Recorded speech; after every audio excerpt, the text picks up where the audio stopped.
இந்த வீடியோவில் Java comments எப்படி யூஸ் பண்ணுறது, சிங்கிள் லைன் கமெண்ட்ஸ் எப்படி யூஸ் பண்ணுறது, மல்டி லைன் கமெண்ட்ஸ் எப்படி யூஸ் பண்ணுறதுங்கிற சம்மந்தமாக தான் நம்ம பார்க்க போகிறோம். ஸோ நான் இங்கே என்ன செய்ய போகிறேன்னு பாருங்கள். ஆல்ரெடி ஒரு ஃபோல்டர் ஒன்று க்ரியேட் பண்ணியிருக்கேன், 2 ஜாவா கமெண்ட்ஸ்ன்னு சொல்லி. ஸோ நான் என்ன செய்கிறேன், இதில் கிளிக் பண்ணிவிட்டு சிஎம்டின்னு சொல்லி டைப் பண்ணிக்கிறேன். ஸோ டைப் பண்ணதும் எனக்குரிய சிஎம்டி அதே லொக்கேஷனில் நமக்கு டிஸ்பிளே ஆகிடும். அதுக்கப்புறம் கோட் ஸ்பேஸ் டாட் சொல்லி கொடுத்தேன்னு சொன்னால் எனக்கு இதே லொக்கேஷனில் வந்துட்டு எனக்கு விஷுவல் ஸ்டுடியோ கோட் வந்துட்டு ஓப்பன் ஆகும். ஸோ கிளிக் பண்ணுறேன். ஸோ எனக்கு விஷுவல் ஸ்டுடியோ கோட் வந்துட்டு என்ன செய்துட்டு ஓப்பன் ஆகிட்டுது. ஓகேங்களா? ஸோ இப்போ நான் என்ன செய்ய போகிறேன், எனக்கு தேவையான மெயின் ஃபைலை வந்துட்டு நான் க்ரியேட் பண்ணிக்கிறேன். ஸோ மெயின் ஃபங்க்ஷன் இருக்கிற ஒரு கிளாஸ் ஒன்று க்ரியேட் பண்ணிக்கிறேன். இங்கே கிளிக் பண்ணிவிட்டு run.javaன்னு சொல்லி கொடுக்கேன். நீங்கள் ரன்னு தான் கொடுக்கணுமான்னு கேட்டிங்கன்னா இல்லை, நீங்கள் என்ன நேம் வேணாலும் கொடுக்கலாம் வந்துட்டு. பட் மெயின் சொல்லி ஸ்மாலாக கொடுக்காம வேறு ஏதாவது ஒரு நேம் வந்துட்டு நீங்கள் கொடுக்கக்கூடிய மாதிரி இருக்கும். ஓகேங்களா? ஸோ என்டர் பண்ணிட்டேன். ஸோ என்டர் பண்ணதும் நீங்கள் பாருங்கள், எனக்குரிய ஜாவாவோட எக்ஸ்டென்ஷன் வந்துட்டு லோட் ஆகுது. ஸோ லோட் ஆகும் வரைக்கும் நீங்கள் டைப் பண்ணிங்கன்னு சொன்னால் இந்த கிளாஸ் அந்த ஆட்டோ கம்ப்ளீட் எந்த ஒரு கோடிங்குமே உங்களுக்கு டிஸ்பிளே ஆகுது. ஸோ அது லோட் ஆகி முடியும் வரைக்கும் கொஞ்சம் வெயிட் பண்ணிங்கன்னு சொன்னால் உங்களால் ஈஸியாகவே டைப் பண்ணிக்கக்கூடிய மாதிரி இருக்கும். ஸோ நான் கிளாஸுங்கிறது டைப் பண்ணிட்டேன். ஸோ கிளாஸுங்கிறது டைப் பண்ணதுக்கப்புறம் நமக்கு தெரியும் மெயின் ஃபங்க்ஷன் நமக்கு ரொம்பவே முக்கியமான ஃபங்க்ஷன். ஏன் அந்த ஃபங்க்ஷன் தான் ஃபர்ஸ்ட்டுக்கு எக்ஸிக்யூட் ஆகும் ஜாவாவில். ஸோ அந்த ஃபங்க்ஷன் இல்லாமல் நீங்கள் கம்பைல் பண்ணி பார்க்கலாது. ஸோ நான் என்ன செய்கிறேன், மெயின் ஃபங்க்ஷனையும் க்ரியேட் பண்ணிக்கிறேன். ஓகேங்களா? க்ரியேட் பண்ணிவிட்டு நான் இங்கே என்ன செய்ய போகிறேன்டா, ஒரு பிரிண்ட் ஒன்று நான் பண்ண போகிறேன். ஸோ நாம் பிரிண்ட் எல்என், அதாவது பிரிண்ட் ஒவ்வொரு நியூ லைன்லையும் பிரிண்ட் ஆகணும்னு சொன்னால் நம்ம இந்த ரெண்டு முறையில் நம்ம டைப் பண்ணிக்கலாம். ஒன்று வந்துக்கிட்டு system dot out dot print ln என்று சொல்லி டைப் பண்ணிக்கலாம். அப்படி இல்லைன்னு சொன்னால் ஷார்ட் ஃபார்மில் வந்துட்டு நீங்கள் டைப் பண்ணக்கூடிய மாதிரி இருக்கும். ஸோ என்ன செய்யலாம், சிஸ்டம் வந்து டைப் பண்ணும்போது இங்கே பாருங்கள் அவுட்ன்னு சொல்லி இங்கே இருக்கும். சரிங்களா? சிஸ் அவுட்ன்னு சொல்லி இருக்கும். ஸோ அதை என்டர் பண்ணிங்கன்னா கூட உங்களுக்கும் அந்த கோடிங் வந்து டிஸ்பிளே ஆகிடும். ஸோ எக்ஸ்டென்ஷன்லேருந்து வருது. ஓகேங்களா? இங்கே நான் என்ன செய்ய போகிறேன், ஒரு மெசேஜ் வந்து கொடுக்கேன்.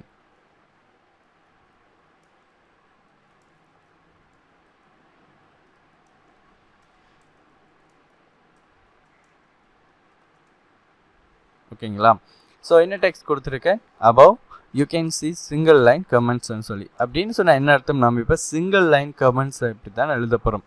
ஸோ கமெண்ட்ஸ்ன்னு சொல்லும்போது வந்துட்டு ஸோ இது ரொம்பவே முக்கியமான ஒரு கான்செப்ட். எந்த அளவுக்கு கோடிங்ஸ் எழுதுறது உங்களுக்கு முக்கியமோ அதே மாதிரி முக்கியமான தேவையான இடங்களில் இந்த கமெண்ட்ஸ் எழுதி வச்சுக்கிறதும் ரொம்பவே முக்கியமாக இருக்கும். என்ன காரணம்னு பார்த்தீங்கன்னா, ஸோ நம்ம ஒரு கோடிங்ஸ் எழுதுகிறோம், இன் ஃபியூச்சரில் வந்துட்டு ஏதாவது ஒரு சேஞ்சஸ் வருது என்று சொல்லும்போது ஸோ 5 இயர்ஸுக்கு அப்புறம் அதே கோடிங்கை நீங்கள் எடுத்து பார்க்கும்போது அந்த கோடிங் என்ன காரணத்துக்காண்டி எழுதியிருக்கு, அந்த வேரியபிள் ஏன் க்ரியேட் பண்ணியிருக்கு, அந்த கோடிங்ஸை அழிச்சா என்ன நடக்குமாங்கிற ரிலேட்டட், அதாவது அந்த கோடிங்கில் முக்கியத்துவத்தையோ அல்லது அந்த கோடிங் பற்றியான ஒரு ஷார்ட்டான ஒரு இன்ஃபர்மேஷனையோ வந்துட்டு நீங்கள் கமெண்ட்ஸ் மூலமாக எடுத்துக்கக்கூடிய மாதிரி இருக்கும். அப்போ நம்ம நார்மலாக வந்துட்டு நீங்கள் டைப் பண்ணிங்கடா, உதாரணமாக சிங்கிள் லைன் கமெண்ட் இங்கே நான் டைப் பண்ணுறேன். ஓகேங்களா? சிங்கிள் லைன் கமெண்ட்னு சொல்லி நான் இப்போ டைப் பண்ணிட்டேன்னு பாருங்கள், எனக்கு எரர் இங்கே டிஸ்பிளே பண்ணப்படுது. சரிங்களா? இப்போ நான் எக்ஸிக்யூட் பண்ணி பார்த்தா கூட கண்ட்ரோலோட ஷிஃப்டோட சியை கொடுக்கேன், எக்ஸிக்யூட் பண்ணுறேன்னு பாருங்கள், ஜாவா சி run.javaன்னு சொல்லி கொடுத்து என்டர் பண்ணுறேன். பாருங்கள், எனக்கு நிறைய எரர்ஸ் வந்துட்டு இங்கே டிஸ்பிளே பண்ணப்படுது. ஸோ அப்படின்னா என்ன அர்த்தம், இந்த லைன்ஸில் வந்துட்டு இப்படி ஒரு கோடிங்ஸ் இல்லை. சரிங்களா? அப்போது நம்ம என்ன செய்யலாம்னு பார்த்தீங்கன்னா, இதை சிங்கிள் லைன் கமெண்ட்னு சொன்னால் இந்த மாதிரி ஒரு ஸ்லாஷ் பண்ணி விட்டோம்னு சொன்னால் இதுக்கு பின்னுக்கு இருக்கிற, அதாவது இந்த ஸ்லாஷுக்கு பின்னுக்கு இருக்கிற இந்த லைன்ஸ் மட்டும் இந்த கம்பைலரால் ரீட் பண்ணப்படாது. இப்போ பாருங்கள், இப்போ எக்ஸிக்யூட் பண்ணுறேன், ஜாவா சி run.javaன்னு சொல்லி கொடுக்கேன். அதுக்கப்புறம் ஜாவா ரன்னு சொல்லி கொடுக்கேன். இப்போ பாருங்கள், above you can see single line comment என்று சொல்லி டிஸ்பிளே பண்ணப்படுது. சிங்கிள் லைன் ஆஃப் கமெண்ட்ஸ்ன்னு சொல்லி டிஸ்பிளே பண்ணப்படுது. பட் இங்கே நான் எழுதுன இந்த சிங்கிள் லைன் கமெண்ட்னு சொல்கிற இந்த டெக்ஸ்ட் எங்கேயுமே டிஸ்பிளே பண்ணப்படலை. சரிங்களா? ஸோ அப்போ நான் என்ன செய்ய போகிறேன், இது சிங்கிள் லைன் கமெண்ட். ஸோ ஒரு லைனில் எழுத போகிறீங்கடா, அப்போ நீங்கள் என்டர் பண்ணிங்கடா அடுத்த லைனில் எழுதுகிற கோடிங்ஸ் வந்துட்டு கமெண்ட்ஸுக்குள்ளே வராது. ஸோ இது சிங்கிள் லைன் கமெண்ட்.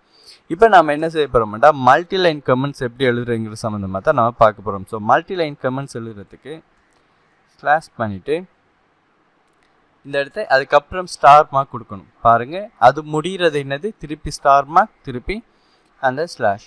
ஸோ இப்போ பாருங்கள், ஸ்லாஷ் ஸ்டார் மார்க், அதுக்கப்புறம் ஸ்டார் மார்க், அதுக்கப்புறம் ஸ்லாஷ். ஸோ ஃபார்வர்ட் ஸ்லாஷ் வந்துட்டு நான் இங்கே யூஸ் பண்ணியிருக்கேன். ஸோ இங்கே என்டர் பண்ண என்ன செய்யும், நீங்கள் எத்தனை லைன்ஸ் வேணாலும் இந்த ரெண்டு நோட்டேஷன்ஸுக்கு இடையில் நீங்கள் எழுதிக்கிட்டே போகலாம். சரிங்களா? நான் இப்போ பாருங்கள், மல்டி லைன் கமெண்ட் சொல்லி கொடுத்துட்டேன், என்டர் பண்ணிட்டேன். பாருங்கள், திருப்பி ஒரு ஸ்டார் மார்க் நீங்கள் டிஸ்பிளே ஆகிட்டுது, கொடுத்துட்டேன். ஸோ இங்கே வந்துட்டு நான் ஒரு டெக்ஸ்ட் ஒன்று கொடுக்கேன்.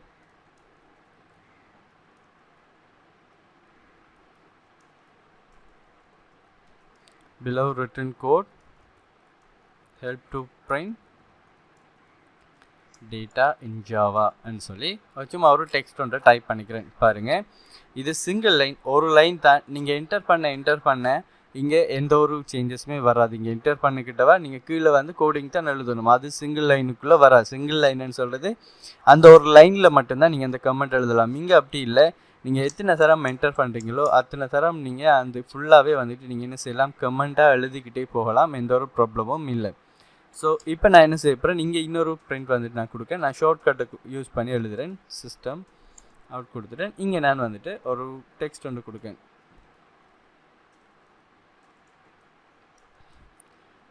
above you can see multi-line of comment. சரிங்களா? ஸோ இப்போ நமக்கு தேவையான மாதிரி நம்ம கமெண்ட்ஸ் கொடுத்துட்டோம். பாருங்கள், ஸோ இது சிங்கிள் லைன் கமெண்ட், இது மல்டி லைன் கமெண்ட்ஸ். ஸோ இது ரொம்பவே ஹெல்ப்ஃபுல்லாக இருக்கும். அந்த நீங்கள் க்ரியேட் பண்ணுற புது அல்கோரிதமாக இருக்கலாம், அல்லது நீங்கள் க்ரியேட் பண்ணுற ஒரு முக்கியமான ஒரு கோடிங்ஸாக இருக்கலாம். அந்த கோடிங்ஸ் என்ன ரீசன்ஸுக்காக வேண்டி க்ரியேட் பண்ணப்படுது, அது எங்கே பாஸ் பண்ணப்படுதோ இந்த மாதிரியான டீட்டெயில்ஸை வந்துட்டு நீங்கள் கொடுக்கக்கூடிய மாதிரி இருக்கும்.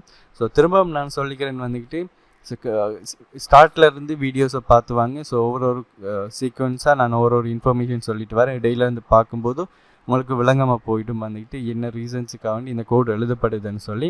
ஸோ இங்கே பார்த்தீங்கன்னு சொன்னால் இந்த எக்ஸ்ன்னு சொல்லி இங்கே டிஸ்பிளே பண்ணுற இந்த இது வந்துக்கிட்டு நான் எழுதின ப்ரோக்ராமிங் கோடிங்ஸ் இல்லை, இது ஆட்டோமேட்டிக்காக வேர்ச்சுவலாக க்ரியேட் பண்ணியிருக்கிற ஒரு கோடிங். இப்போ பாருங்கள், நான் இதை மட்டும்தான் அழிக்கேன், அதாவது இந்த லைன்ஸை மட்டும்தான் நான் நீங்கள் அழிக்கும்போது அந்த எக்ஸும் இல்லாமல் போயிட்டு பார்த்தீங்களா.